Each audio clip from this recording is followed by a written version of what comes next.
What I just done read. And went sulkily away. This last was the man in the dream. After a fortnight's incarceration, the former of these was liberated, and he declared to the advocate his intention of bringing an action of damages for false imprisonment. "Leave well alone," said the lawyer, "and if you'll take my advice, make off while you can." The man, however, refused to fly. He declared that he really did not know what had occasioned the death of his comrade. The latter had been at one end of the boat and he at the other. When he had looked round, he was gone.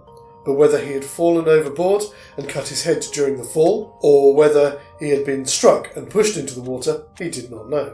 The advocate became finally satisfied of this man's innocence, but the authorities, thinking it absurd to try one and not the other, again laid hands on him, and it fell to Mr. A.F.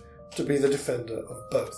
The difficulty was not to separate their cases for his pleading, for, however morally convinced of the different ground on which they stood, his duty professionally was to obtain an acquittal for both, in which he finally succeeded as regards the charge of murder. They were, therefore, sentenced to 2 years' imprisonment, and so far as the dream is concerned, here is where the story ends. There remains, however, a curious sequel to it. A few years afterwards, the same gentleman, being in a boat on Loch Fyne in the company of Sir T.D.L., happened to be mentioning the circumstances when one of the boatmen said that he had known well of those two men, and that a very strange thing had occurred in regard of one of them. This one, on inquiry, proved to be the subject of the dream. On being liberated, he had quitted that part of the country, and in process of time had gone to Greenock, and thence embarked in a vessel for Cork. But the vessel seemed fated to never reach its destination. One misfortune happened after another,